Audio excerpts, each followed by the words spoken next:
सपकाळ्यांचं जेव्हा सिलेक्शन होत होतं किंवा त्यांचं नाव पुढे येत होतं तेव्हा तुम्हाला विचारण्यात आलं होतं पक्षाकडनं? असं वाटत होतं की जबाबदारी देतील, पण आता वर्षाताई असल्यामुळे माझा काही नंबर लागला नाही. जे चालत आलं परंपरागत राजकारण काँग्रेसचं तसं तुमचं नाहीये. हुल्लडबाजी ही काँग्रेस नाही करू शकत. रुपाली चाकणकरांवरती खूप टीका होतीये, ट्रोलिंग वाढलंय, त्यांच्या दिसण्यावरनं त्यांच्या मेकअपवरनं त्यांना ट्रोल केलं जातंय. त्यांनी पण जबाबदारीने वागलं पाहिजे. सत्यजित तांबेंनी टीका केली, राहुल गांधी ऍक्सेसिबल नेता नाहीयेत. मी त्यांना चॅलेंज देते की मोदीजींची अपॉइंटमेंट एका तासाच्या आत घेऊन दाखवा. आताची रामनवमी आणि आधीची रामनवमी, हात काट के रख दूंगा मैं, नाम समझ आ जाए तो. यशोमती ठाकूर ही बाई पक्की दिसते. तुम्ही चोऱ्या केलेल्या नसल्या तर तुम्ही पक्के राहतात. तुमच्या आजोबांकडे 7,000 एकर जमीन होती. 150 गिन्या सोन्याच्या त्यावेळेला दान केल्या. म्हणायला आहेत, जमिनी आहेत, वाडा आहे, सुबत्ता आहे, भरपूर जमिनी होत्या, पण कॅश फ्लो असा कधी नव्हता, कारण शेतकरी होतो. की या समाजात नवऱ्याविना बाईचं आयुष्य कसं असतं? नवरा असणं आणि नवरा नसणं याच्यामध्ये जमीन आसमानचा फरक आहे. विधवा बाई म्हणायला पण मला कसतरी होतंय, पण तिच्याकडे बघण्याचा दृष्टिकोन दुनियाचा काय खूप चांगला नसतो. तर बाबा आले आणि म्हणे रडायचं नाही, तर धुणं धुतले तसं धुक्क धुवून टाकायचं असतं म्हणे, धुवायचं आणि कडक पिळायचं, झटकायचं आणि वाळत घालायचं म्हणे.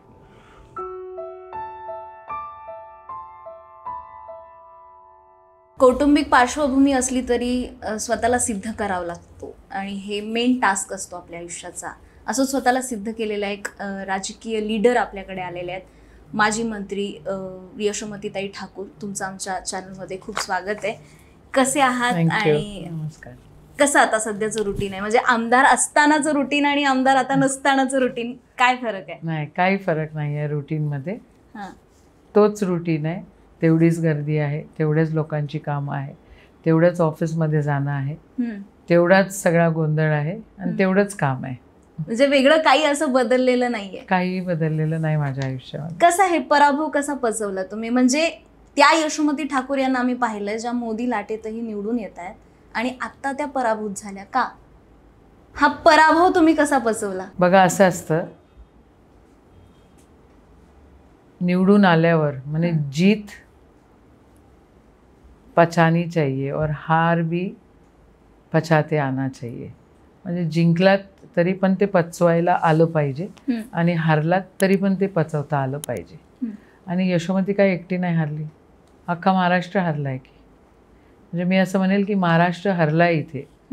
इथे महाराष्ट्राचा हा कौल बिलकुल नसू शकतो. या लोकांनी जे काय केलं असेल ते त्यांचं त्यांना माहिती. कोर्टामध्ये विषय सुरू आहेत, त्याच्यावर आवाज सगळेजण उचलत आहेत. शेवटच्या एका तासामध्ये एवढं मतदान कसं वाढलं हा प्रश्न अजूनही आमच्या मनात आहे, तुमच्याही मनात आहे. आणि एवढं सगळं झाल्यावरही जर पुन्हा कामाला लागायचं असेल तर ते पचवलं पाहिजे, तेव्हाच तुम्ही कामाला लागू शकता.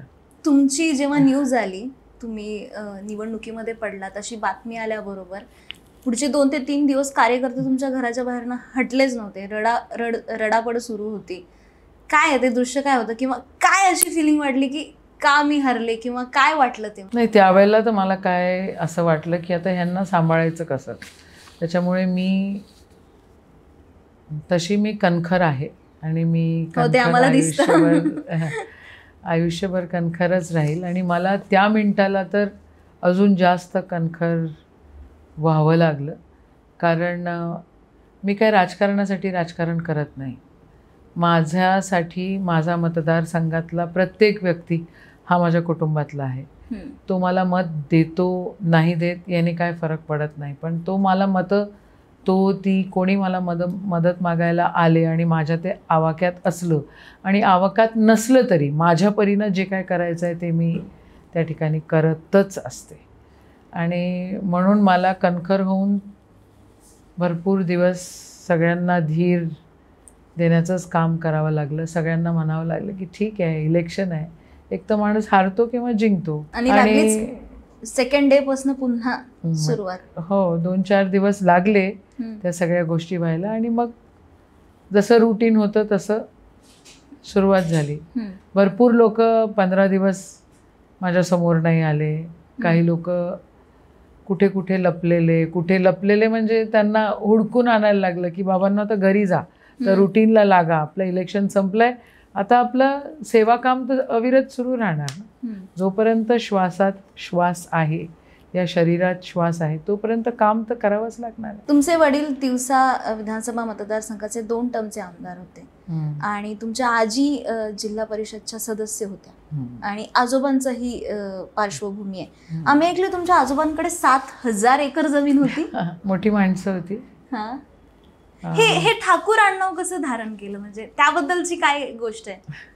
खरं सांगू तर मला पण भरपूर वर्ष असं कधी प्रश्न आला नाही की आपलं आडनाव ठाकूर का आहे.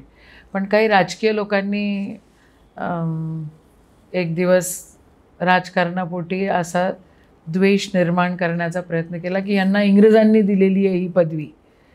मग जरा बसलो काकांजवळ, सगळ्यांना ते काढले, ते भाट येतात त्यांना बोलवले आणि भाट बोलवल्यानंतर मग ते सगळ्या इतिहास त्याच्यामध्ये कसा आहे. 11 भावंडं होती, ती राजस्थानातून इकडे आली, काही मंडळी पश्चिम महाराष्ट्रात राहिली आणि 5 भावंडं विदर्भाच्या दिशेनं गेले.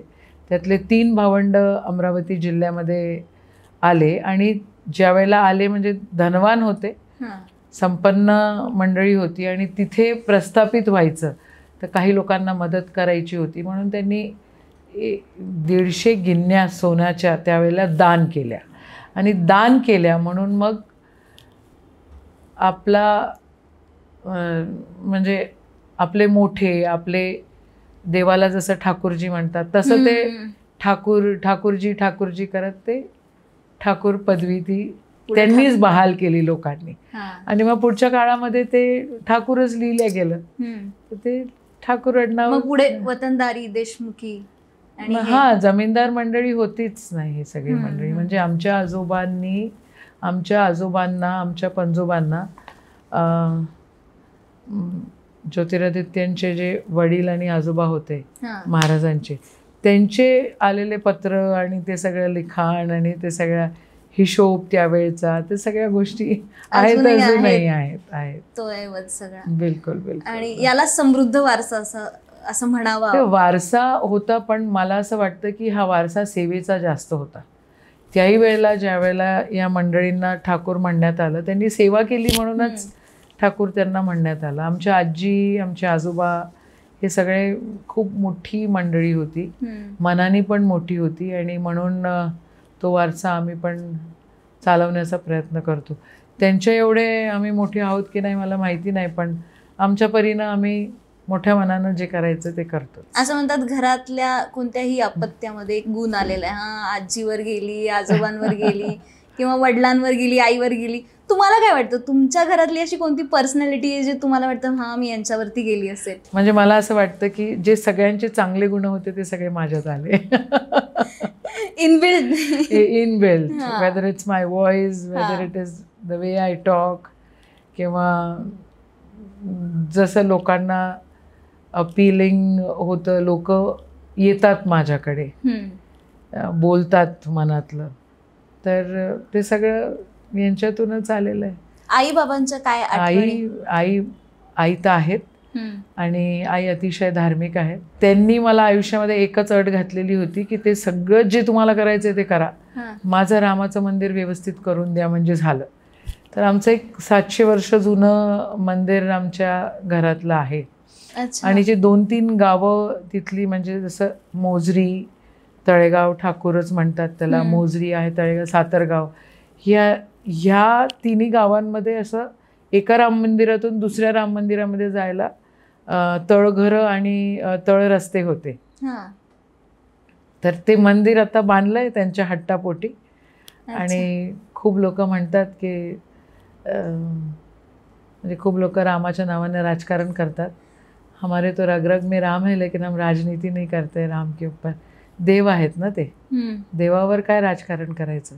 आणि तुम्ही आलात कधी त्या साईडला तर या बघा, ते सगळं तसंच टिकवून ठेवलेलं आहे आम्ही. ते सगळं वैभव, ते सगळं राम मंदिर, स्वामी समर्थांचा तिथला दरबार, श्री गणेशांची मूर्ती, त्या ठिकाणी हनुमानजी आहेत. म्हणजे तिथं पुराणांमध्ये कुठेतरी लिहिलं होतं की हे राम मंदिर आणि मारुतीचा डोहा म्हणायचे, पण मारुती तिथे नव्हतेच. तर आम्ही नाला खोलीकरण आणि नदीचं खोलीकरण केलं. तर भव्य म्हणजे more than bigger than the human साईजचे एवढे मोठे हनुमानजी तिथे निघाले. ते जवळपास 400 कृष्ण काळातले. अरे बापरे. आणि आई रुक्मिणीचं माहेर कौंडण्यपूर, हा. आमच्या अमरावतीच्या त्या विठ्ठल आमचे जावई आहेत. तर असं सगळं आहे. तर आई खूप धार्मिक आहेत.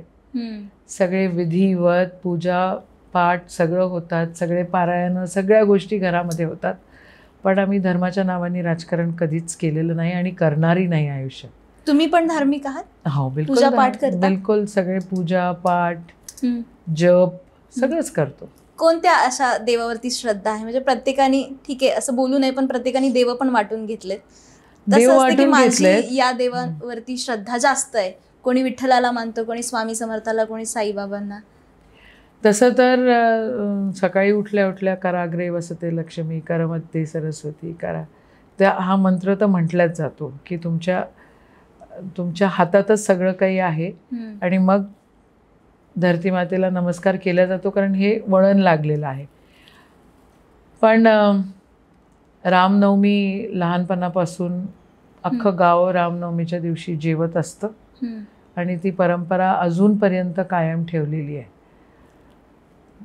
गणपती देवाचं पूजन होतंच, पण माझ्या मनाला भावलेला देव हा विठ्ठल आहे. एकमेव देव आहे ज्याचे पाय आपण पकडू शकतो. आणि विठ्ठलाजवळ फरक असा नाही. विठ्ठलाजवळ फरक नाही, सगळे समान आहेत. खूप साऱ्या गोष्टी आहेत त्याच्यामध्ये, त्या इतिहासामध्ये आपण जायला नको. पण एकमेव देव आहे अख्ख्या पृथ्वीवर ज्याचे तुम्ही पाय पकडू शकता, आणि तो विठ्ठल आहे. आणि आई रुक्मिणी आहेच. बालपण कसं गेलं? संघर्ष. इतक्या मोठ्या जमीनदार घरातली मुलगी असणं, ते असतं, एक रिस्ट्रिक्शन्स असतात. आपण म्हणतो एक खानदानी परंपरा, शिस्त, ह्या गोष्टी फेस कराव्या लागल्या? हो, बिलकुल फेस कराव्या लागल्या. मी म्हटलं, माझे वडील भयंकर कडक होते, भयंकर. त्यांनी हात वर बुवळ्याकडे नेल्या, ते आम्हाला कळायचं की काहीतरी गडबड झालेली आहे. असं असं करायचे. त्यांनी हात इथे नेला की आम्हाला कळायचं की समथिंग इज गॉन रॉंग. तर ते बोलायचे कमी, पण अतिशय कडक होते. आणि ते कडक होते म्हणूनच आम्ही डिसिप्लिनमध्ये राहिलो. आम्ही व्यवस्थित वावरलो, अभ्यास भरपूर केला. आम्ही 2च बहिणी होतो त्या काळामध्ये, 2च मुली. म्हणजे खूप लोक म्हणायचे अजून एक मुलगा झाला पाहिजे. त्यांनी असं कधी नाही. आमच्या दोघी बहिणींमध्येच आमच्या काकांना पण 2 मुली आहे, एका काकांना 2 मुलं आहेत. तर मुलीमध्ये आणि मुलामध्ये असा कधी डिफरन्स त्यांनी केला नाही. भरपूर एक्सपोजर दिलं, भरपूर साऱ्या गोष्टी करवल्या. मला SSBची परीक्षा मी दिली पाहिजे असा त्यांचा हट्ट होता, आणि मी ती दिली आणि पासही केली. आणि नंतर म्हटले की आता करायचं नाही, तेवढं पास करण्यापुरतंच तू द्यायला पाहिजे होती. तर SSBचे इंटरव्ह्यूज, SSBच्या परीक्षा, कॉम्पिटिटिव्ह एक्झाम्स, ह्या सगळ्यामध्ये त्यांनी आम्हाला भरपूर वाव दिला. शिक्षण जिल्हा परिषद शाळेतून सुरू झालं, कारण आमचा जिथं मोजरीला वाडा होता त्याच्या बाजूलाच ग्रामपंचायतीला जी जागा ह्याच ठाकूर मंडळींनीच डोनेट केलेली होती, तिथंच बालभारती भरायची आणि आम्ही तिथेच जायचो. पण तिथं गेल्यानंतर भैयासाहेबांची मुलगी म्हणून मग ते टीचर पण आम्हाला स्पेशल ट्रीटमेंट देणार, असं करणार म्हणून त्यांनी उचलले आणि अमरावतीला कॉन्व्हेंटमध्ये. अजिबात अशी स्पेशल ट्रीटमेंट नको, अजिबात नाही. सगळं सामान्य लोकांसारखं राहिलं पाहिजे. मग तिथून मी काही वर्ष आम्ही हेलेनाजमध्ये होतो, दोघी पण आम्ही. मग फर्ग्युसनमध्ये शिकलो, होली क्रॉसमध्ये शिकलो, विदर्भ महाविद्यालय म्हणून मोठं कॉलेज आहे अमरावतीला, तिथं शिकलो. मोठी माणसांच्या मध्ये आम्ही वावरलो नक्की, पण असं नव्हतं की पैशाची अडचण नव्हती. भरपूर वेळेला पैशाची अडचण राहायची, भरपूर जमिनी होत्या, पण कॅश फ्लो असा कधी नव्हता, कारण शेतकरी होतो. म्हणजे आधीच्या पिढीचं तेच होतं ना, की म्हणायला आहेत, जमिनी आहेत, वाडा आहे, सुबत्ता आहे, सधन कुटुंब होतं, पण पैसा नाही. पैसा हा विषय, तर तो संघर्षातूनही आम्ही गेलेलो आहोत. असा भरपूर संघर्ष आम्ही बघितलेला आहे की जेव्हा पैसे नाही राहायचे, पण सगळं तर करायलाच पाहिजे, म्हणून माझ्या पोरी त्याच्या पायावर उभ्या राहिल्या पाहिजे असा माझ्या वडिलांचा हट्ट होता.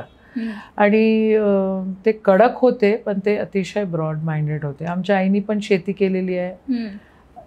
त्या काळामध्ये वडील आमदार असताना आई स्वतः जीप घेऊन शेतीत जायच्या, शेती करायच्या. जे होतं ते टिकवून ठेवणं हा एक मोठा संघर्ष असतो. विकटाक न करता, काही न हलवता. तर इलेक्शनला पैसे लागतात आणि त्यावेळेला एखाद वावर विकावं लागतं अजूनही. असं आहे. असं किती विकावं लागलं मग? आहे थोडंसं, कधी विकावं लागतं, सांगू शकत नाही. कॉलेज लाईफ आणि काय, कॉलेज लाईफ बद्दल काय सांगाल, म्हणजे तेव्हाच्या आठवणी? कॉलेजमध्ये असताना डिसिप्लिन्ड होतो, कारण बाबा कडक होते. आणि देशावर प्रेम, पेट्रिऑटिझम या सगळ्या गोष्टी खूप आम्हाला लहानपणापासून आमच्यामध्ये पेरल्या गेलेल्या आहेत. तर मी ज्यावेळेला 9th होती त्यावेळेला मी NCCच्या RD कॅम्पला सिलेक्ट होता प्री RD पर्यंत गेली आणि नंतर माझं सिलेक्शन हुकलं होतं. मग दुसऱ्या वर्षी मी माझ्या बहिणीला RDला नाही म्हटलं, मी गेली नाही तर तू तरी गेली पाहिजे. तर ती 1989 ती 89-90 ती RDला गेली. आणि मी 94 सिनियर विंगला होती फर्ग्युसनला. पुण्यातलं जे NCCचं ग्राउंड आहे तिथे भरपूर कवायत, भरपूर मार्च पास्ट, भरपूर साऱ्या बंदुकीच्या गोळ्या, भरपूर सारं पॅरासेलिंग, पॅराजम्पिंग, भरपूर सारं ट्रेकिंग. ड्यूक ऑफ एडनबरा अवॉर्डचं ब्रॉन्झ मेडल मला त्यावेळेला मिळालेलं होतं. आणि सो कॉलेज लाईफ आवड होती नेमबाजीची? हो, चांगली आवड होती. आता पण आहे? कंटिन्यू नाही, कंटिन्यू नाही, पण पॉलिटिक्स मध्ये आहे. You can say that. पण मजा यायची.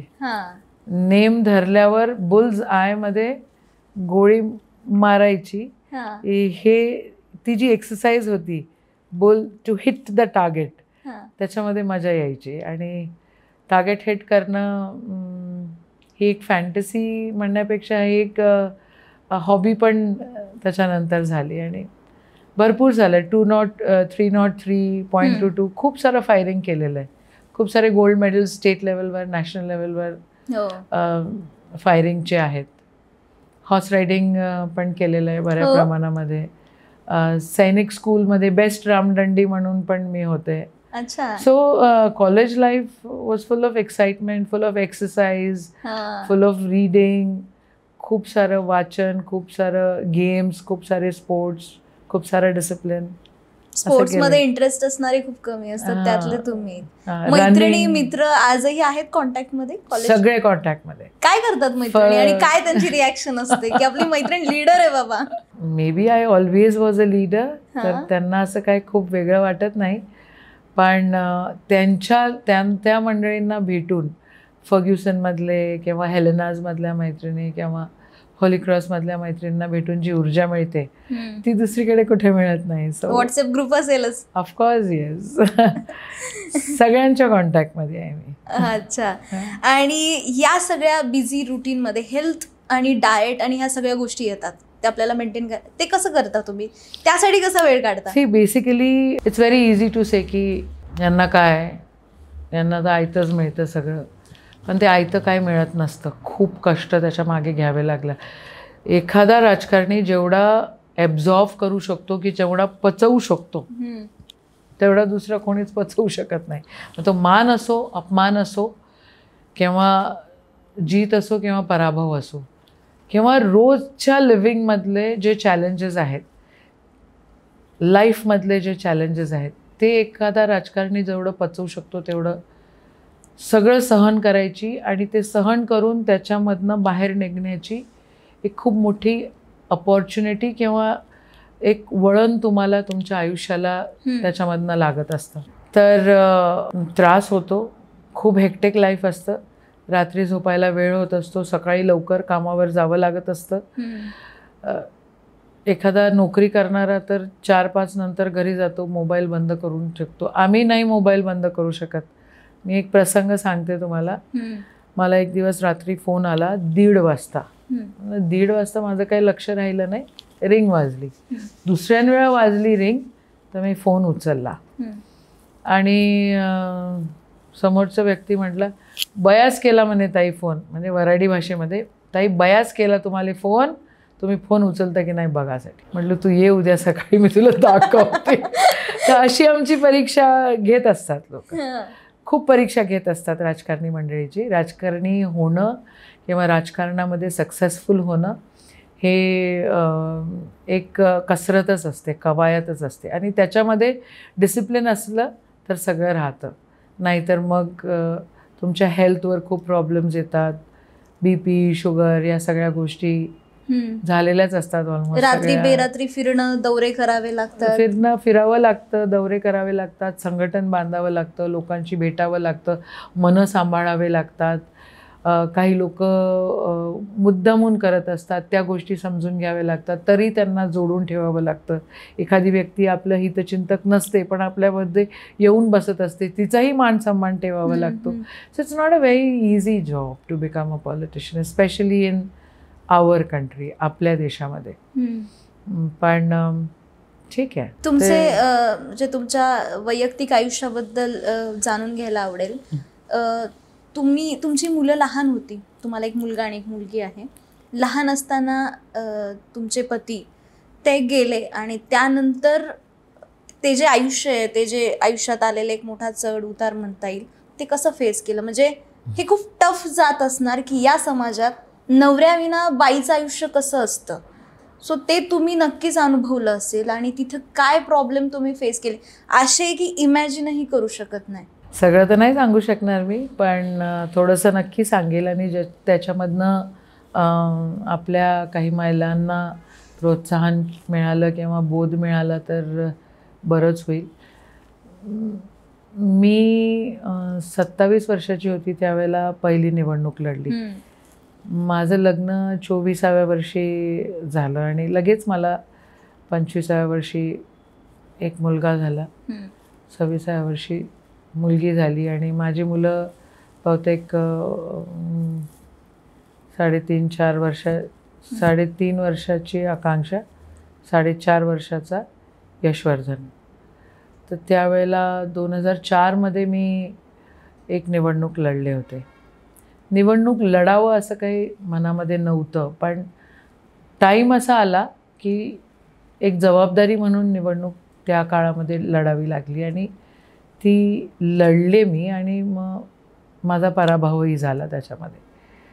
तर 27-28 वर्षाची मी असेल आणि 2005मध्ये माझ्या यजमानांना हार्ट अटॅक आला आणि त्या हार्ट अटॅकमध्ये ते आमच्यामधनं निघून गेले. इट वॉज व्हेरी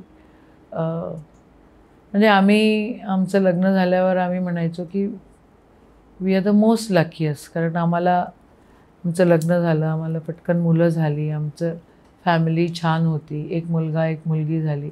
असं इमॅजिनेशनमध्ये पण नव्हतं की ऑल ऑफ अ सडन तुमच्या आयुष्यातली सर्वात महत्त्वाची व्यक्ती आत्ता आहे आणि आत्ता नाही. तर तो शॉक होता आणि तो शॉक पचवायला खूप त्रास केला. माझे वडील अक्षरशः पहाडासारखे माझ्या पाठीमागे होते, मला त्यांनी मागे वळू दिलं नाही. मला अजून आठवतं, मी माझ्या म्हणजे 13वी झाली आणि मी माझ्या माहेरी परत गेली आणि 13वी नंतर 4 दिवसांनी आमच्याकडे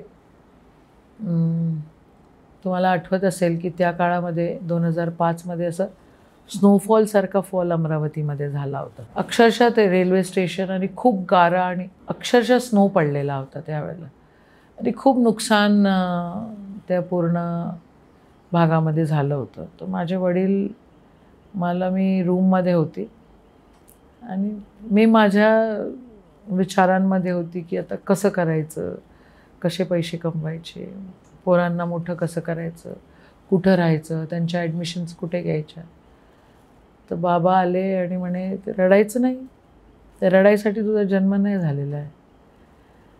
आणि मला वाटत होतं की बाबा काय बोलतायत मला म्हणे तुला धुणं धुता येतं ना, तर धुणं धुतले तसं धुक्कं धुवून टाकायचं असतं म्हणे, धुवायचं आणि कडक पिळायचं, झटकायचं आणि वाळत घालायचं म्हणे. दुःख एक वेळा वाळत घातलं की मग तुम्हाला कोणी हरवू शकत नाही. आणि मला बाबांनी हात पकडला माझा आणि साडी नेसा आणि तिथे नुकसान झालेलं आहे, तिथे जाऊन बघा. मला त्यांनी अक्षरशः घरातून गाडीमध्ये बसवलं. ड्रायव्हरला म्हटलं गाडी लॉक कर आणि तळेगावला जा, तिथे खूप नुकसान झालेलं आहे, तिने फिरलं पाहिजे, तुझा जन्म रडायसाठी नाही झालेला आहे, तुझा जन्म सेवेसाठी झालेला आहे. तर मला ते खूप वाटत मी त्या अवस्थेत नाही आहे, मला बाबा का असं म्हणतायत कळत नाही आहे का यांना, मला काय.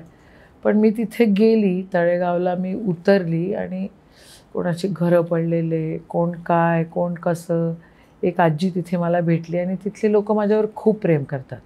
म्हणजे मी आज जरी पराभूत झाली असली तरी ते अपेक्षा माझ्याकडनंच करतात. जो निवडून आलेला आहे त्याच्याकडनं कित्येक करतील अपेक्षा माहिती नाही, पण माझ्याकडनं अपेक्षा अजूनही ते करतात. आणि एका बाईने मला असं गोंजरलं, अगं बाई आली माझी राणी असं करत, म्हणे माझ्या पोटामध्ये पोर होतं त्यावेळेले नवरा मेला, आता माई पोरगी म्हणे डॉक्टर झाली बाई. म्हणजे पोटामध्ये पोर होतं त्यावेळेला तिचा नवरा मेला होता आणि त्या बाईने तिची मुलगी डॉक्टर केली.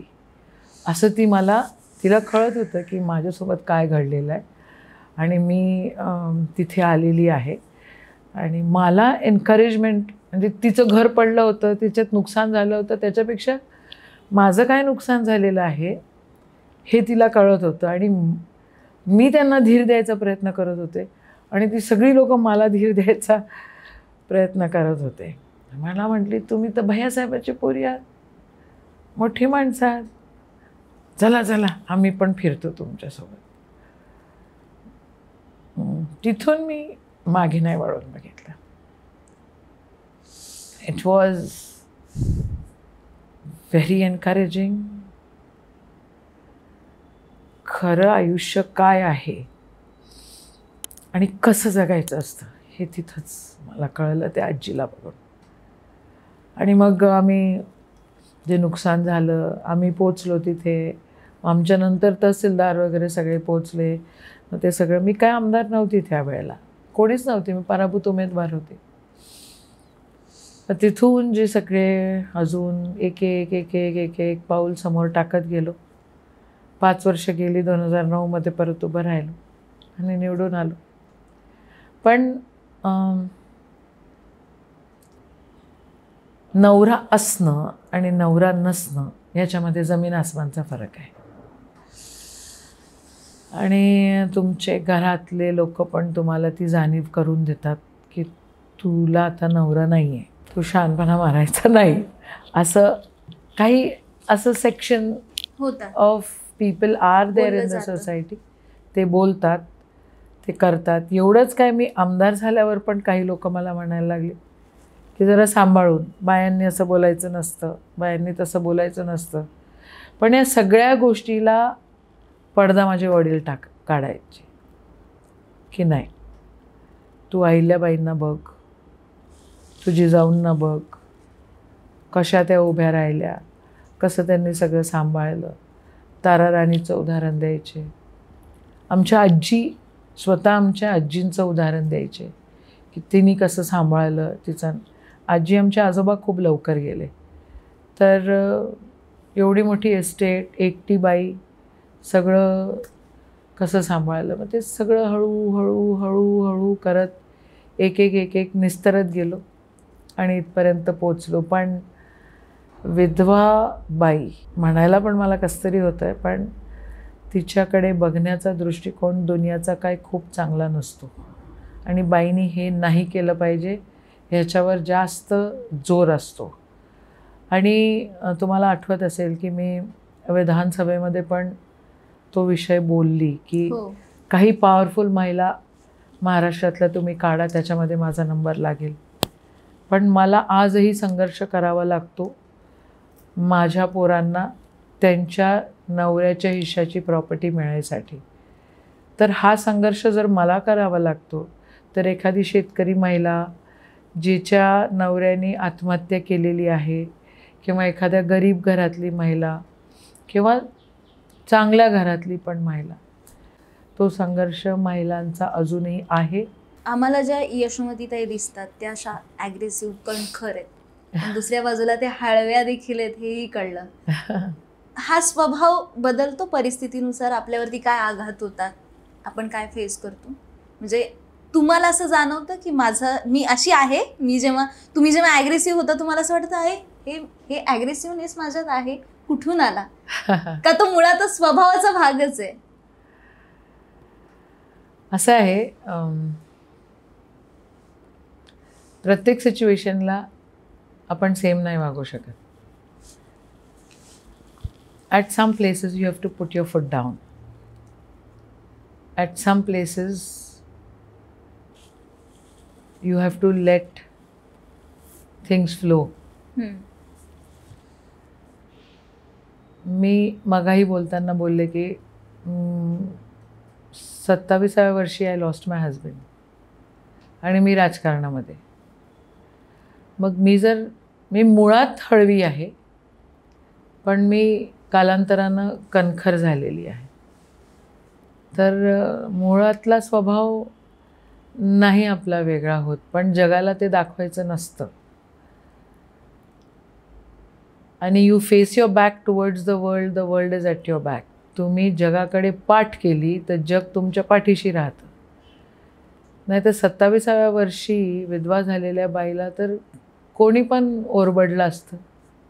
आणि ओरबडण्याचा प्रयत्न नाही केला असं मी बिलकुल म्हणत नाही, बिलकुल केला, पण मी कणखर होती म्हणून मी त्याच्याकडे पाठ करू शकले, नाही तर नसती करू शकली. ॲग्रेसिव्ह असणं हा काळाची गरज आहे. काळाची गरज आहे. मला वाटतं प्रत्येक स्त्रीला ती गरज आहे. प्रत्येक स्त्रीला कोणी आरे म्हटलं की कारे म्हणायचा विषय आलाच पाहिजे. मी पहिल्यांदा आमदार झाली तर असं बोलायचं नाही, महिलांनी असं नाही करायचं, तसं नाही करायचं. तर मी म्हणायची की काय, तुम्ही आमदार आहे, मी आमदार आहे, तुम्ही बोलू शकता तर मी बोलू शकेन. आणि मग काही लोक तर हिला इंग्रजी येते बाबा, मी काय दिल्लीत आहे, संघटनेत आहे, असं तसं सगळं फेस करावं लागायचं. पण कालांतरानं ती लोक मी गेल्यानंतर आता उठून उभी राहतात. तर हे एका महिलेमध्ये तिच्या स्वभावामध्ये हे गुण आलेच पाहिजे, कंपल्सरी आले पाहिजे. आणि हे कंपॅरिझन म्हणा किंवा डिस्क्रिमिनेशन म्हणा हे होतं आजही राजकारणात. होतं ना, बिलकुल. आजही या तुम्ही पोझिशनवरती पोहोचलात तरी तुम्हाला ते फेस करावं लागत असेल. हो, कधी कधी होतंच.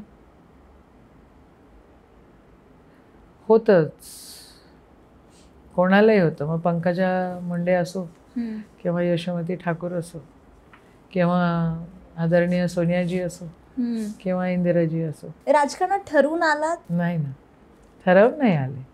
मी म्हटलं ती जबाबदारी म्हणून मला त्या काळामध्ये एक्सेप्ट करावं लागलं. पण ते लिडरशिप स्किल आधीपासूनच होते तुमच्यात?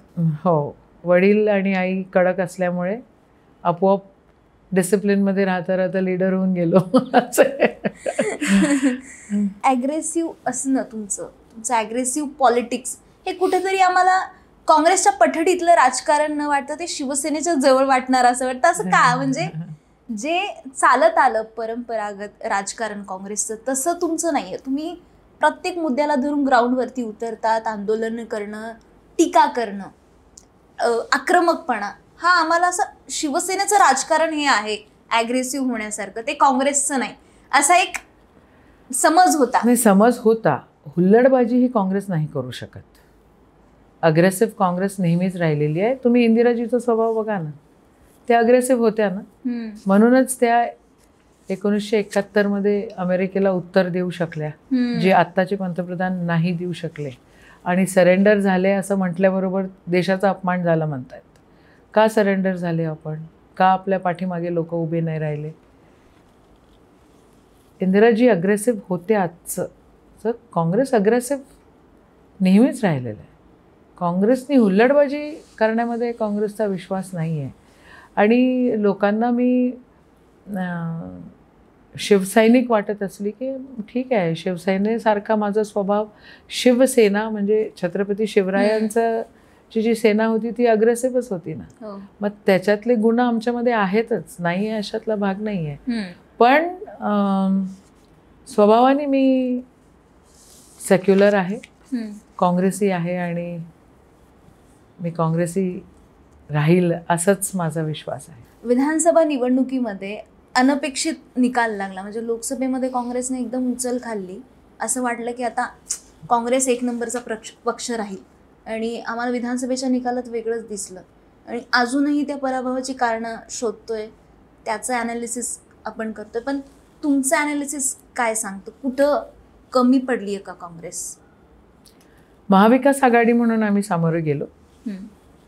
महाविकास आघाडी म्हणून जर सामोरे गेलो नसतो तर एखाद वेळेला ह्याच्यापेक्षा जास्त सीट्स काँग्रेसच्या आणि आघाडी पक्षातल्या भरपूर मंडळींच्या भरपूर पक्षांच्या म्हणजे शरद पवारांची राष्ट्रवादी किंवा उद्धव साहेबांची सेना याच्यामध्ये त्यांनी वेगळं कॅल्क्युलेशन्स केलं. त्यांनी कॉन्सन्ट्रेट करायचा प्रयत्न केला वोट्स. त्यांनी जातीवाद खूप वाढवला. प्रत्येक ठिकाणी अफवा काही लोकांमध्ये आणि प्रत्येक ठिकाणी त्यांनी त्यांचा इलेक्शन एजेंडामध्ये हिंदू मुस्लिम करायचं हे ठरवलं आणि त्यांनी ते केलं. म्हणजे माझ्या मतदारसंघामध्ये 3 ठिकाणी वेगळ्या वेगळ्या अफवा उडवलेल्या होत्या. असं फक्तच आम्ही बसल्यानंतर असं लक्षात आलं की भरपूर ठिकाणी ते केलं. वारकऱ्यांचा उपयोग घेतला. आता वारकरी तर काय सर्वधर्मी आहेत ना. वारकरी काही एका धर्माचे नाही, पण वारकऱ्यांना लांब ठेवा तुमच्या राजकारणात. पण त्यांनी यावेळेला वारकरी पण वापरले. कोणी मोहरे महाराज म्हणून ज्यांनी आत्महत्या केली आळंदीचे, ते आमच्याकडे मतदारसंघामध्ये आले होते आणि त्यांनी BJPचा प्रचार केला. BJPचे जे प्रचारक होते आणि मग नंतर कालांतरानं त्यांनी इलेक्शन झाल्यानंतर आत्महत्या केलं, कारण त्यांच्यावर खूप कर्ज होतं. त्यांना या लोकांनी काय काय प्रॉमिस केलं होतं ते त्यांचे फोन पण सगळं म्हणजे एकही मेसेज त्याच्यामध्ये सापडला नाही. तर आणि आज वाऱ्यांना त्यांनी 20,000 रुपये देतो म्हणाले होते. प्रत्येक जी काय वारी जाते तिला 20,000 रुपये पर वारी. आता त्यांनी बंद केलं, आता म्हणतात देत नाही. तर हे जे आहे हे त्यांनी खूप मोठ्या प्रमाणात केलं. लाडक्या बहिणीचे पैसे दिले. आता 50 लाख लाडक्या बहिणींना त्यांनी त्याच्यातून वगळून टाकलेलं आहे. मग शेतकऱ्यांना कर्जमाफी देतो म्हणून प्रॉमिस केलं, आता कर्जमाफी देत नाही. आता म्हणतात आमच्याकडे पैसे नाही आहेत. लाडक्या बहिणीमध्ये खूप सारे फ्लॉज आहे असं आदरणीय अजितदादा म्हटले. आणि बजेटचे पैसे तुम्ही, समाज कल्याणचे पैसे आणि तुमचे आदिवासी विभागाचे पैसे तुम्ही लाडक्या बहिणींकडे डायव्हर्ट करतायत, वळवतायत. मग हे काय? तर ह्या सगळा गोंधळ जो घातला बघा. व्हाय पॉलिटिक्स, का राजकारण करायचं असतं किंवा का राजकारणामध्ये असतो, का इलेक्शन्स आपल्याला घ्यायचे असतात? कारण आपल्याला वेलफेअर स्टेट निर्माण करायचं असतं म्हणून. मग वेलफेअर स्टेट निर्माण करायचं आहे तर तुम्ही आदिवासींचे पैसे घ्याल आणि एका सेक्शनला द्याल आणि नावाला तुम्ही सक्षम करताय का? एकीकडे तुम्ही शक्ती कायदा तुम्ही तिथे पडलेला आहे धूळ खात दिल्लीमध्ये, दुसरीकडे तुमच्या राज्यामध्ये इतक्या साऱ्या हुंडाबळी असो, शेतकरी आत्महत्या असो, किती मोठ्या प्रमाणात सुरू आहे. एका अमरावती डिव्हिजनमध्ये 61 लोकांनी आत्महत्या केलेल्या आहे मागच्या 4 महिन्यामध्ये. काय चाललं आहे राज्यामध्ये? काहीच नाही चाललं आहे. मग ह्यांनी हे जे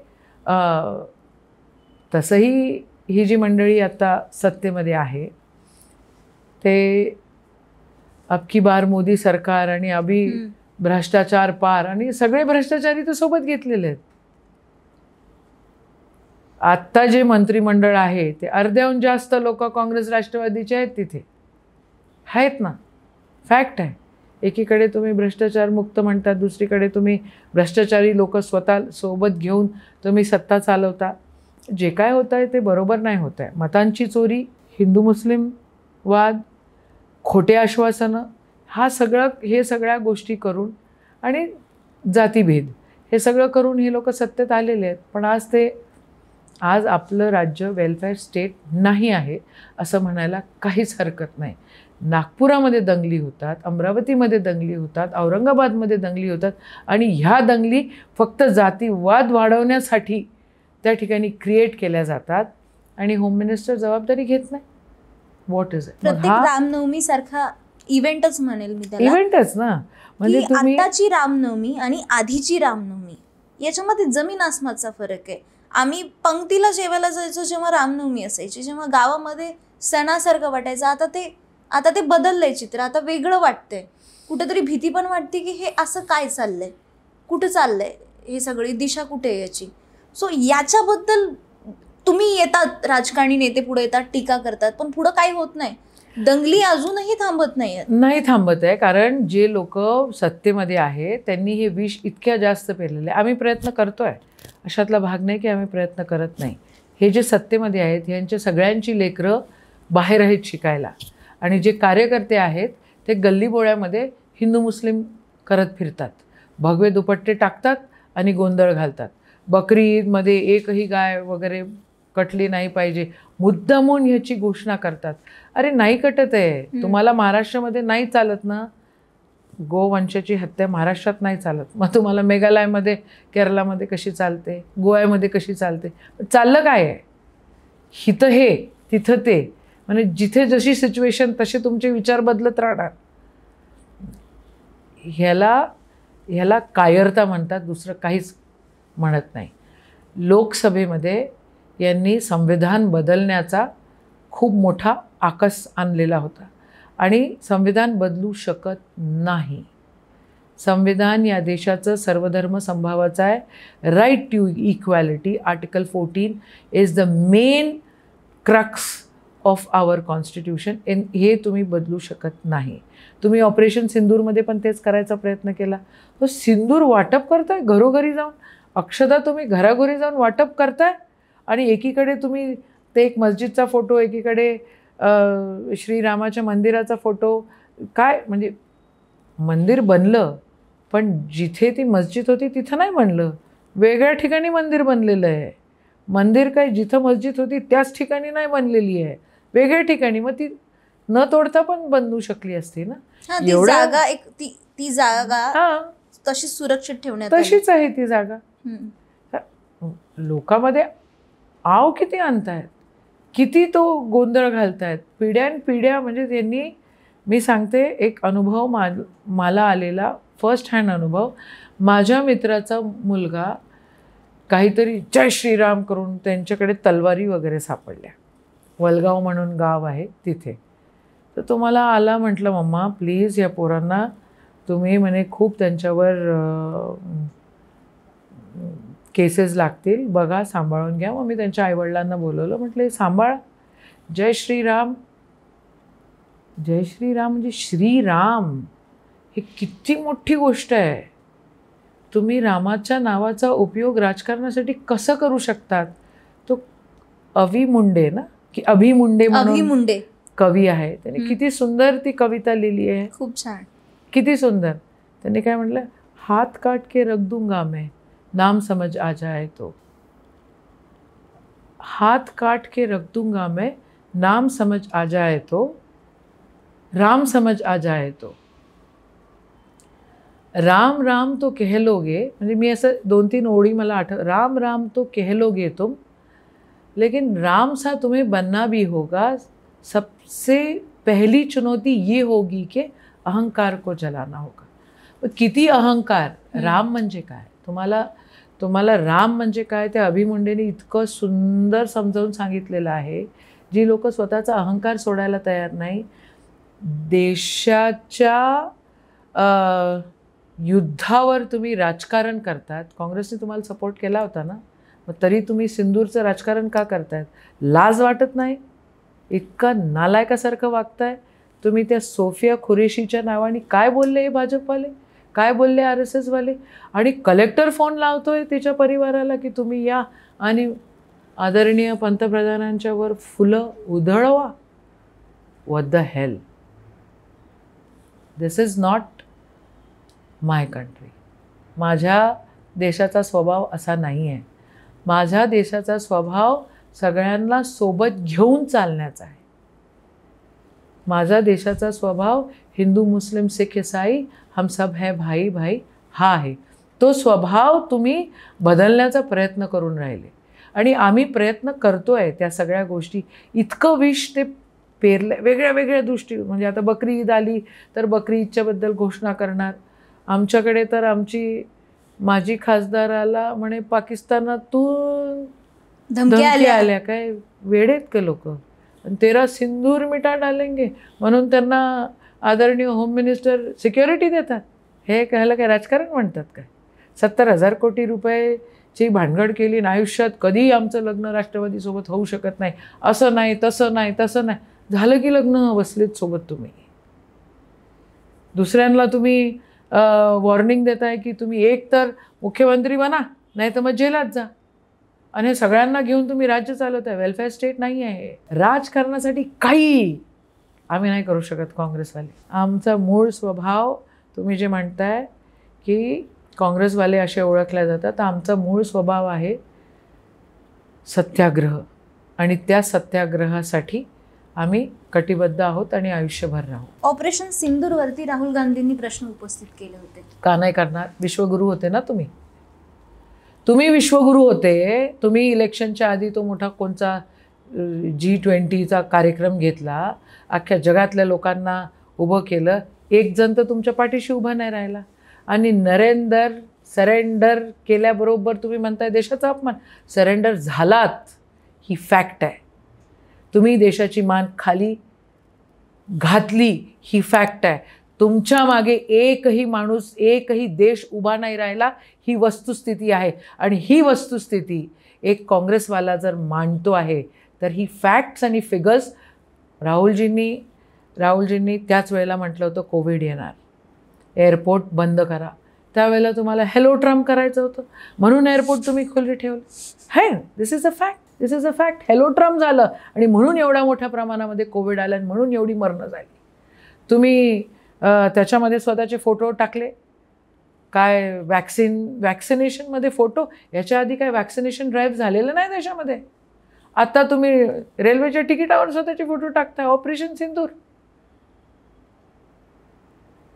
कसलं नॅशनलिझम यांचं. कसलं नॅशनलिझम. सिंदूरचं झाड रोपटं पण लावलंय मोदींनी घरात. लावा म्हणा.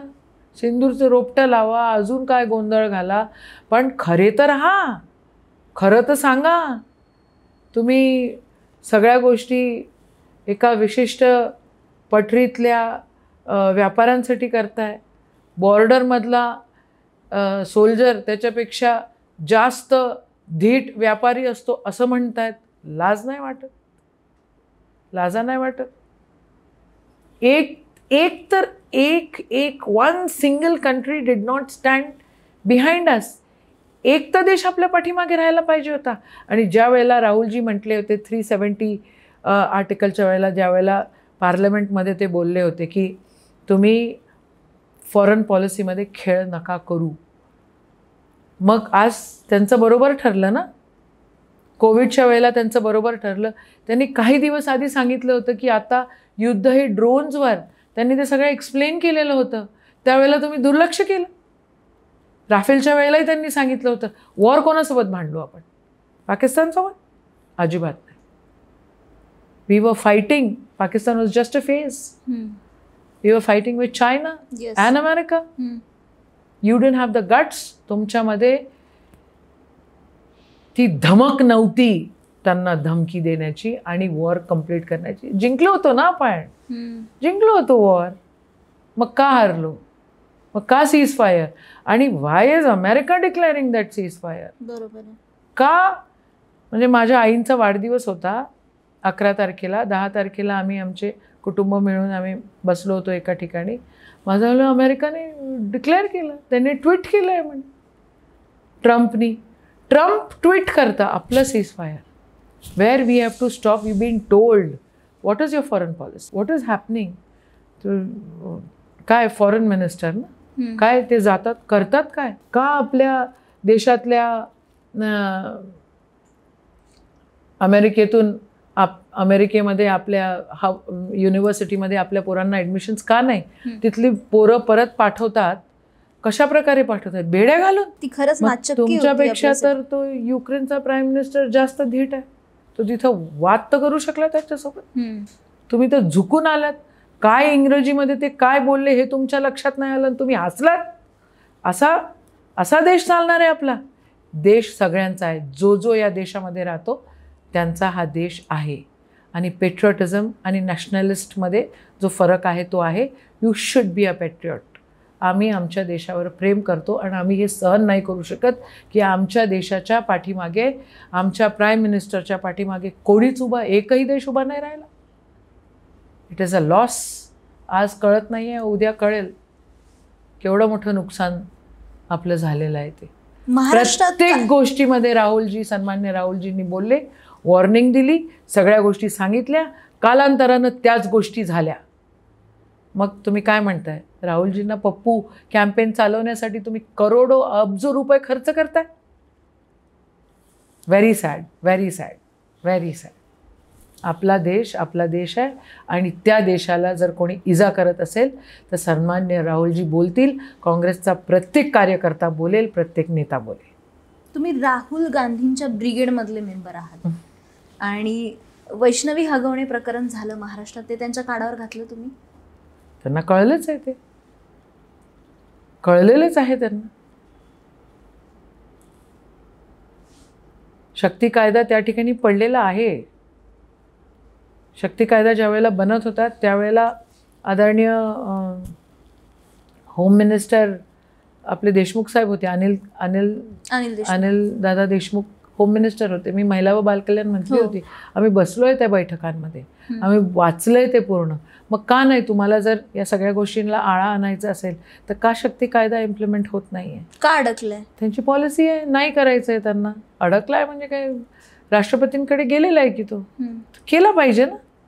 त्यांचंच राज्य आहे, डबल इंजिन की सरकार आहे, इसलिए नहीं हो रहा है. आता महाराष्ट्रात जी काही परिस्थिती पाहिली जाते वैष्णवी हगवण्याच्या प्रकरणामुळं पुन्हा एकदा तो एक संताप, रोष, राग व्यक्त होतोय की एक मुलगी जिच्या आई वडिलांनी सगळं काही दिलं, हुंडाच म्हणूया आपण, हुंडाबळीच ठरली आहे वैष्णवी. आणि अशा याच्यामध्ये तुम्ही त्या खात्याचे मंत्री देखील होता, महिला बाल खात्याचे, आणि पुन्हा आता महिला आयोग जी काही भूमिका घेतीये, बऱ्याचदा एक्सपोजही झाले की आम्ही पत्र पाठवलं, ॲक्शन घेतली नाही. ॲक्शन घेतली असती तर वैष्णवी आज वाचली असती, त्या कुटुंबावरती कारवाई झाली असती. मग ह्या सगळ्या गोष्टींमध्ये महिला आयोग कसा काम करावा हे तुम्हाला राजकीय नेता म्हणून भले तुम्ही टीका कराल त्याच्यावरती, पण अराजकीय व्यक्ती पाहिजे त्या आयोगावरती, हे जे मागणी सुरू आहे त्याबद्दल तुमचं काय म्हणणं आहे? बघा, पहिले कसं होतं, मला आठवतं 2004 नंतरच्या निवडणुकीनंतर 2005मध्ये मी पण महिला आयोगाची मेंबर म्हणून काम केलेलं आहे.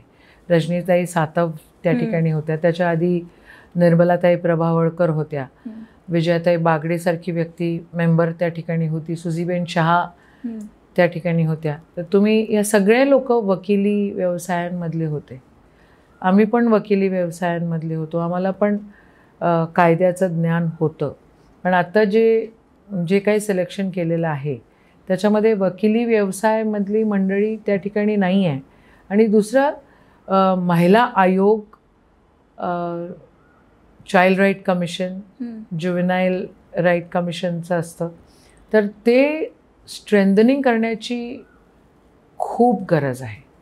आयोग निर्माण झाला, प्रभाताई राव त्याच्या पहिल्या अध्यक्ष होत्या आणि हळूहळू ते थोडं बहुत स्ट्रेंथनिंग झालं. पण जसं स्ट्रेंथनिंग व्हायला पाहिजे तसं अजूनपर्यंत स्ट्रेंथनिंग नाही आहे. महिला आयोग महिला व बालकल्याण विभागाचा एक भाग म्हणून त्या ठिकाणी काम करतं. चाइल्ड राईट कमिशन एक भाग म्हणून त्या ठिकाणी काम करतं. पण त्यांच्याकडे फंडिंग नसतं, त्यांच्याकडे स्टाफ नसतो. त्या स्टाफला काही स्टाफ कॉन्ट्रॅक्ट बेसिसवर असतात, काही तुम्हाला हायर करावे लागतात. त्यांच्याकडे ढंगाचं ऑफिस नाही आहे, महिला आयोगकडे नाही आहे, ही फॅक्ट आहे. मी मंत्री असताना खूप प्रयत्न केला होता की एक वेगळं ऑफिस त्या ठिकाणी मिळावं. माझ्यासोबत आमच्या सेक्रेटरी होत्या कुंदन मॅडम म्हणून, आम्ही जाऊन त्या बिल्डिंगा बघून आलो की हे सगळं कमिशन तिथे शिफ्ट करावं, रिस्पेक्टफुल प्लेस तुम्हाला बसायला पण पाहिजे, तुमचं सगळं सिस्टम पण केली पाहिजे. मी महिला व बालकल्याण मंत्री होती त्यावेळेला प्रत्येक जिल्ह्यामध्ये महिला आयोगाचं एक छोटंसं ऑफिस असावं असा अट्टहास माझा होता आणि मी तिथे काम केल्यामुळे मला तिथले लूपहोल्स माहिती होते आणि म्हणून मी महिला व बाल भवन हे निर्माण केलं.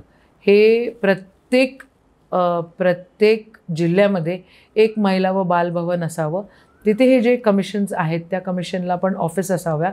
तुमचे जे काही वेगळे तुम्हाला व्यवस्थित कामं करायची आहे ती तिथं कामं करायला मिळेल. तुम्हाला इयरिंग्स डिव्हिजनल लेवलवर जिल्हा स्तरावर इयरिंग्स त्या ठिकाणी झाल्या पाहिजे असा अट्टहास त्यावेळेला आम्ही केला आणि काही गोष्टी त्याच्यातल्या झाल्या आणि नंतर सरकार पडलं आणि मग ते रेंगाळत राहिलं. तिथे ज्या व्यक्तीला आपल्याला नेमायचं असतं त्यांनी महिलांच्या विषयी काम करणारी व्यक्ती, पहिले असं असायचं की काही NGOज होत्या, काही तिथे संस्था काम करणार, ते सजेस्ट करायच्या. म्हणजे मला अजूनही आठवतं की निर्मलाताई प्रभावळकरांना ज्या वेळेला नेमलं होतं तिथं त्यावेळेला काम करणाऱ्या ज्या महिलांसाठी काम करणाऱ्या ज्या NGOज आहेत, ज्या संघटना आहेत, जे लोक आहेत, त्यांनी विलासरावांना पत्र लिहिलेलं होतं की ह्यांना तुम्ही आयोगावर नेमा म्हणजे आम्हाला काम करण्यामध्ये मोठं तिथं काम करू शकू. आणि माझ्या दृष्टिकोनातून बेस्ट काम जे झालं आहे प्रभाताई रावांनी सुरुवात केल्यानंतर ते निर्मलाताई प्रभावळकरांच्या ते अजूनही आहेत आणि त्यांना बोलवलं पाहिजे, त्यांचे सजेशन्स घेतलं पाहिजे. त्या लोकांना बोलवतच नाहीत. इतके साऱ्या महिला त्या ठिकाणी काम, त्या चंद्रपूरच्या त्या विजयाताई बागडे म्हणून आहेत, त्यांना बोलवा तुम्ही, त्यांच्याकडनं सजेशन्स घ्या. त्यांनी मोठ्या संस्था त्या चालवत आहेत. असं काय होताना दिसतच नाही. म्हणजे महिला आयोगमध्ये माझा स्टाफ होता ना तो, तिथे आता जो काम करतो आहे आणि काही खूप चांगली लोक तिथे आहेत. पण त्यांना जर तुम्ही व्हॅनिटी किट उठवायला लावत असाल तर ह्याला महिला आयोग नाही म्हणत. आणि हे जर रिअलाईज होत नाही आहे मुख्यमंत्र्यांना, उपमुख्यमंत्र्यांना, तर मग काय, चाइल्ड राईट कमिशनला का पैसे देत नाही आहेत? मग महिलांविषयीचे केवढे सारे विषय या ठिकाणी होतात. वैष्णवी हगवणे एक आणि तिच्यासारखे किती, खूप, प्रत्येक गल्ली बोळ्यामध्ये 2 महिला तरी तुम्हाला सापडतील की ज्या छळल्या जात आहेत, ज्यांचा छळ बाहेर येत नाही आहे.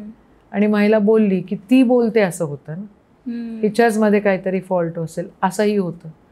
तर या सगळ्या गोष्टी टळल्या पाहिजे. महिला आयोग स्ट्रेंथनिंग करण्याची खूप गरज आहे. स्टाफ वाढवला पाहिजे, बसायला जागा करून दिल्या पाहिजेत. हे सगळं काय होताना दिसतच नाही आहे. आणि या प्रकरणामुळे रुपाली चाकणकरांवरती खूप टीका होतीये. पण टीका ठीक आहे, तुम्ही टीका करा, पण आता ट्रोलिंग वाढलंय त्यांच्या दिसण्यावरनं, त्यांच्या मेकअपवरनं त्यांना ट्रोल केलं जात आहे. सो हे कितपत योग्य आहे? असं नाही, हे योग्य नाही आहे. पण त्यांनी पण जबाबदारीने वागलं पाहिजे असं मी म्हणेन.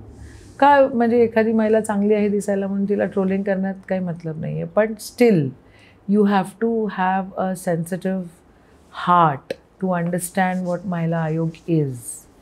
राजकारणाच्या पलीकडे जाऊन महिला आयोगकडे, चाइल्ड राईट कमिशनकडे, वुमेन्स कमिशनकडे बघितल्या गेलं पाहिजे. आणि भयंकर सेन्सिटिव्ह विषय आहेत हे. सगळ्यात जास्त स्ट्रेंथ यांना देण्याची गरज आहे. UN तर ते डिमांड केलेलं आहे की महिलांचं बजेटच वेगळं करा ना तुम्ही.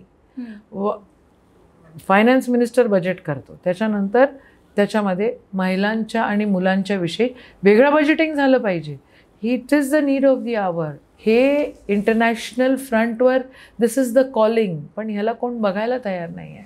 अलीकडे सत्यजित तांबेंनी टीका केली, राहुल गांधी ॲक्सेसिबल नेता नाही आहेत आणि काँग्रेसच्या बड्या नेत्यांना सुद्धा त्यांची लवकर वेळ मिळत नाही.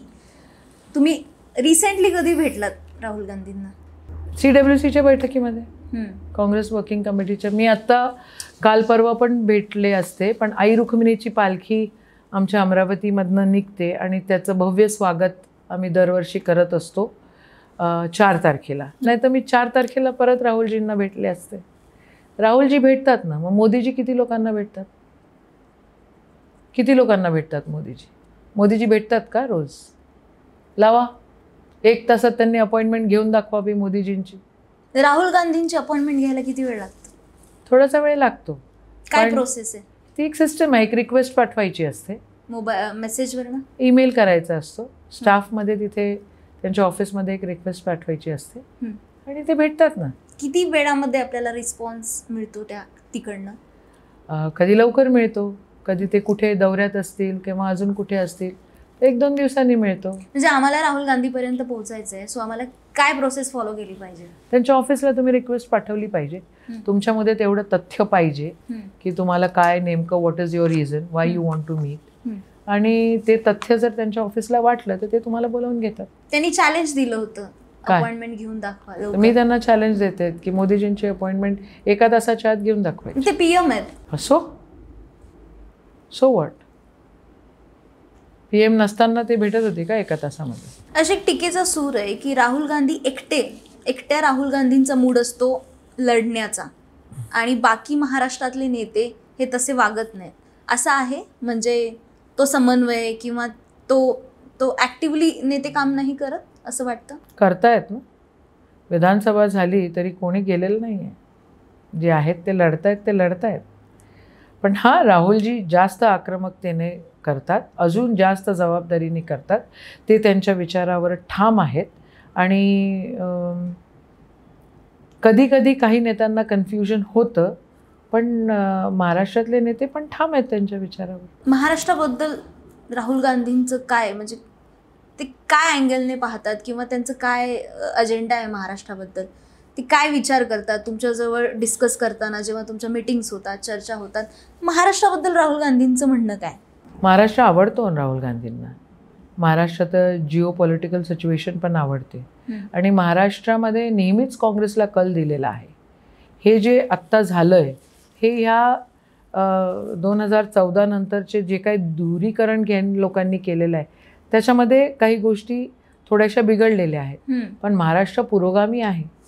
महाराष्ट्र हा संतांचा राज्य आहे आणि हे सगळे संत पुरोगामी होते. राष्ट्रसंत तुकडोजी महाराज, गाडगे महाराज, हे सगळे संत ज्या ठिकाणी आहे तिथे तुम्ही जातीभेद जास्त दिवस नाही करू शकत. प्रियंका गांधी हा मला असं लार्जर स्केलवरती का नाही दिसत? म्हणजे प्रियंका गांधी खूप उशिरा निवडणुकीच्या राजकारणात आल्या, तर हे फेस म्हणून त्या पुढं काय येत नाहीत, लीडर म्हणून त्या पुढं काय नाही? ते आहेत, ते आज निवडून आलेले आहेत. पण तुलनेने राहुल गांधींच्या पेक्षा त्या कमी ऍक्टिव्ह दिसतात. सिनियर आहेत राहुलजी.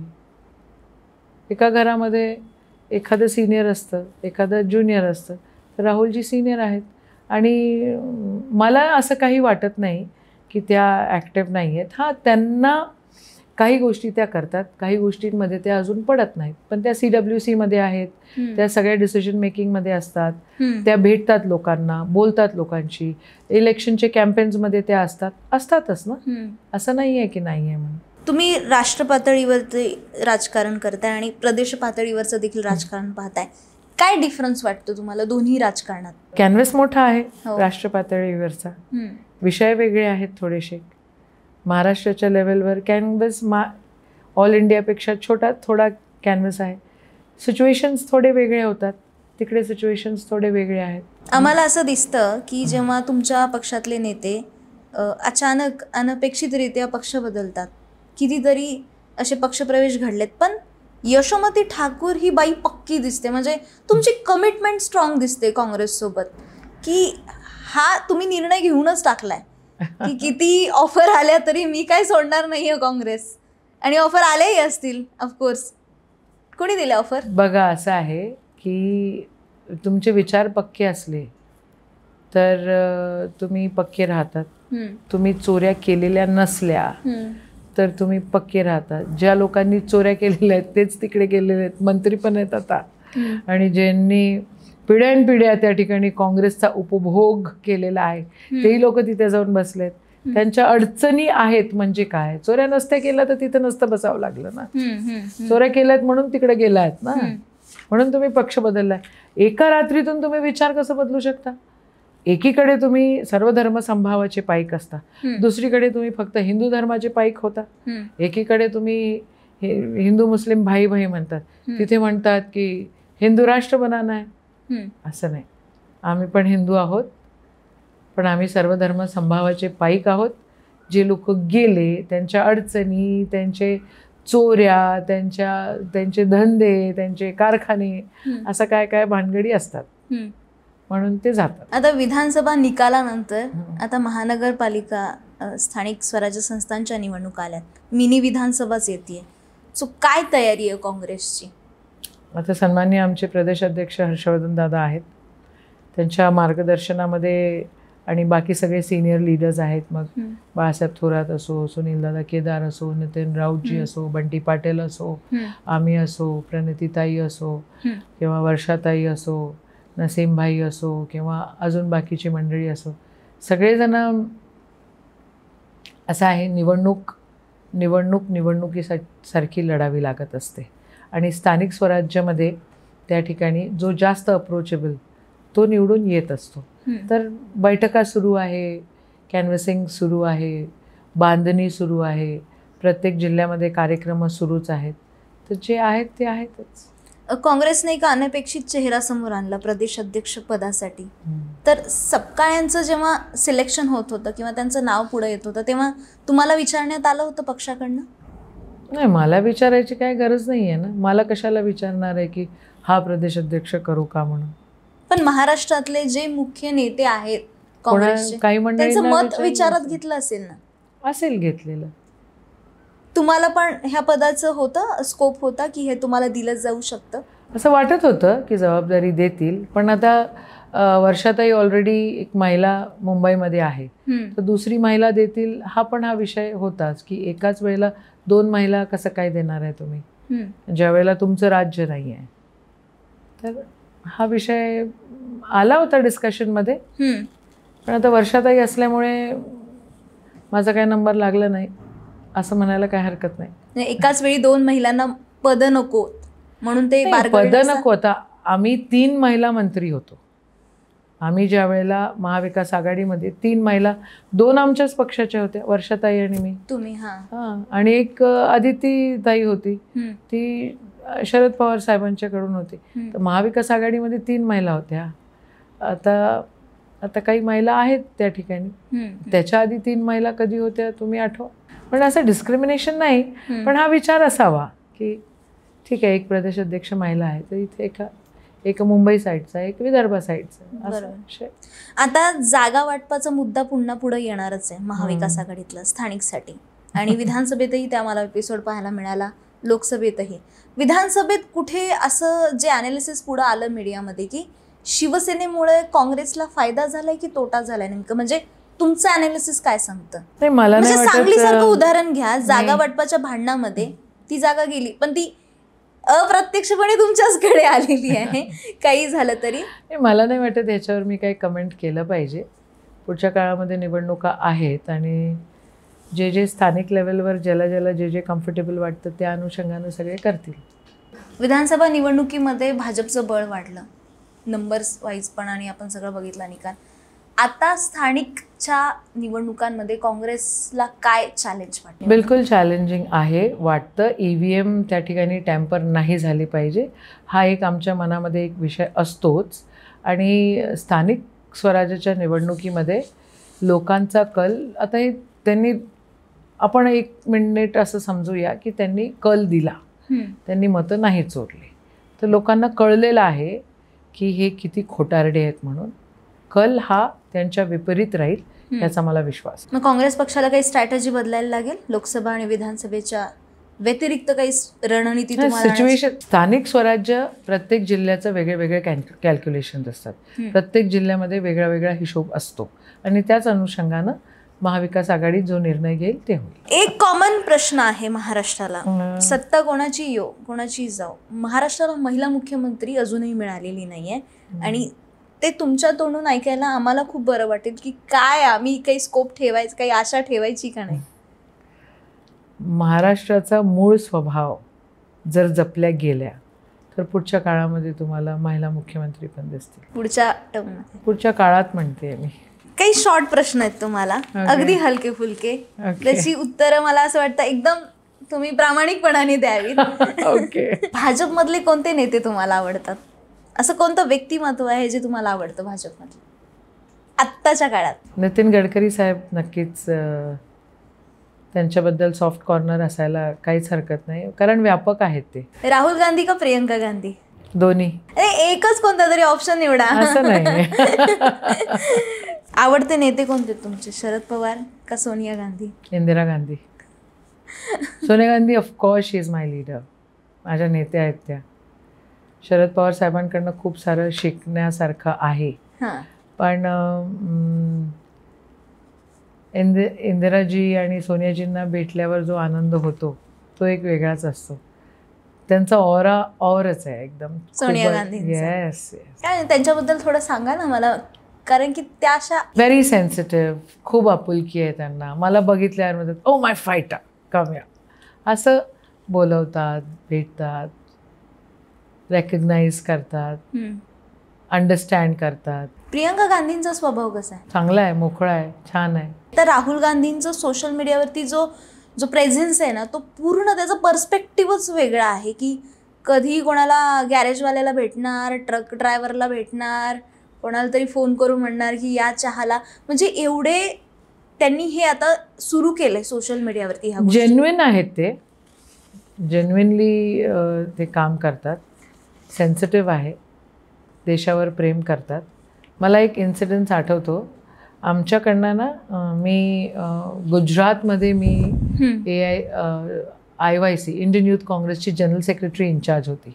आणि त्यावेळेला मोदीजी तिथले मुख्यमंत्री होते आणि आम्हाला राहुलजींचा प्रोग्राम घ्यायचा होता.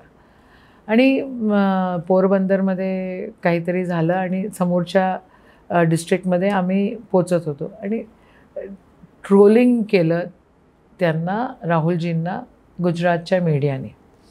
आणि राहुलजी असे सेन्सिटिव्ह आहे. तर आम्ही असे सगळे बसलो होतो संध्याकाळी की उद्याचं काय. मग आम्ही बसलो होतो तर त्यावेळेला राहुलजींनी आम्हाला सांगितलं की त्यांनी आयुष्यामध्ये काय काय फेस केलेलं आहे आणि छोट्याशा चुकीमुळे कसा गोंधळ होतो. तर त्यांनी आम्हाला सांगितलं की ते त्यांच्या आजींना गोळ्या झाडल्या गेल्या, ते लोक शाळेत होते, त्यांना बोलवलं आणि त्यांच्या एका बॉडीगार्डनी त्यांना अक्षरशः कितीतरी तास ती पोरं सुरक्षित राहिले पाहिजे डिक्कीमध्ये लपवून ठेवले. प्रियंका गांधी आणि राहुलजींना. तर तो जो अनुभव आहे, तो जो एक्सपिरियन्स आहे, त्यावेळेला त्यांना काय वाटत होतं आणि त्याच्यानंतरही देशाची त्यांना फिकर आहे आणि देशावर ते प्रेम करतात आणि म्हणून ते घराच्या बाहेर निघाले आहेत. तर त्यांच्याही जीवाला धोका आहे, ते कोणीच त्याची फिकर करत नाही. जे खरं आहे ते अजूनही मांडतात. Very sensitive leader, very well read आणि व्हेरी ग्राउंडेड. जमिनीवर आहे. पंडित जवाहरलाल नेहरूचा पंतू आहे, इंदिरा गांधीचा नातू आहे. एवढाचाही शिष्टपणा करत नाही. नाही तर आजकाल बघा ना तुम्ही, एखाद्या DYSPनी गॉगल घातला म्हणून त्याला सस्पेंड करतात पंतप्रधान साहेब. राहुलजी नाही करत असं. एक ॲटिट्यूड वेगळा आहे तो. त्यांच्या घरी कधी गेलात? आम्ही असं ऐकलं की त्यांच्या घराचं स्वरूप असं छावणीचं झालंय. तुम्ही जे म्हटलं त्यांच्या जीवाला धोका असू शकतो, जे काही त्यांच्या फॅमिलीने अनुभवलेलं आहे. त्यांनी टेररिझम सर्वात जास्त कोणी त्याला तोंड दिलं असेल तर गांधी फॅमिली आणि काँग्रेसने दिलेलं आहे. ज्या प्रकारे इंदिराजी, ज्या प्रकारे राजीवजींच्या हत्या झाली किंवा त्यांचा जीव गेला आणि त्याच्यानंतर त्याच्यानंतर जे काही एक्सपिरियन्सेस आले ते काही खूप सहज विसरण्यासारखे नाही आहे. अंगाला काटा येतो ते ज्या वेळेला त्या गोष्टी डिस्क्राईब करतात त्यावेळेला. आणि भयंकर हिम्मतवान, करारी म्हणायला पण काय हरकत नाही. खूप हिम्मतवान आणि खूप करारी मंडळी आहे ही सगळी. आणि एवढं सगळं बोलूनही ते त्यांच्या मार्गावर आहेच की. भारत जोडो केला ना त्यांनी. भाजपवाल्यांनी एकानं चालून दाखवा तेवढं. आता योगाजीच्या दिवशी एवढे मोठे पोट घेऊन तुम्ही बघा कशी योगा करतायत. राहुलजी पण योगा करतात. तुमचं फेवरेट पुस्तक कोणतं आहे? You can heal your life. काय, कशाबद्दल आहे ते पुस्तक? It's about healing your own mind and body it's about तुम्ही कसे विचार करतात, त्यांनी तुमच्या आयुष्यामध्ये, तुमच्या शरीरामध्ये, तुमच्या विचारांमध्ये, तुमच्या स्वभावामध्ये किती फरक पडतो. ॲनिमल फार्म म्हणून एक पुस्तक आहे, मी काल माझ्या मुलांना ते सांगत होते. छोटंसं पुस्तक आहे ॲनिमल फार्म. प्रत्येकानं वाचलं पाहिजे. You also read that, read it right away. छोटं 100 पानाचं पुस्तक आहे. फेवरेट डिश कोणती आहे तुमची? पिठलं. पिठलं पिठलं, ठेचा, भाकरी. अरे वा. वेळ मिळतो कधी किचन मध्ये जायला? काढतो. काय बनवता किचन मध्ये गेल्यावर? सगळ्यात चांगल्या पोळ्या लाटता येतात मला. आणि न थकता पोळ्या आणि भाकरी किती म्हणाल तेवढ्या मी लाटू शकते. बरोबर आहे. आणि साडी की ड्रेस? साडी. ऑफकोर्स तुम्ही साडीवर छान पण Of course, दिसता. काही हॉबीज आहे तुम्ही, जसं की हॉर्स रायडिंग म्हटलं, पुन्हा नेमबाजी पण आहे, पण या व्यतिरिक्त मोकळ्या वेळेत काय करता तुम्ही? गार्डनिंग करतो. हा. पेंटिंग भरपूर करायची. आता कधी कधी एखादा थोडासा वेळ मिळाला की करायचा प्रयत्न करत असतो. ओके. राजकारणात नसता तर कुठे असता? वकील असते. आणि तिथेही आम्हाला ते असं कोर्टात दण आणून सोडलं असतं तुम्ही. बिलकुल. खूप छान वाटलं तुमच्याशी गप्पा मारून. राईट. एक वेगळ्या यशोमती ताई ठाकूर आम्हाला पाहायला मिळाले या निमित्ताने. तुम्ही आम्हाला वेळ दिला, थँक्यू सो मच. आणि या सगळ्या गप्पा, या सगळ्या चर्चा तुम्हाला कशा वाटल्या? तुम्हाला यांचं बोलणं ऐकून, यांच्या गप्पा ऐकून तुम्हाला काय वाटलं? तुमच्या कमेंट्स, तुमच्या प्रतिक्रिया कमेंट बॉक्समध्ये लिहून नक्की कळवा. आणि अशाच मुलाखतींसाठी लगावतीच्या यूट्यूब चॅनलला सबस्क्राईब करायला मात्र विसरू नका.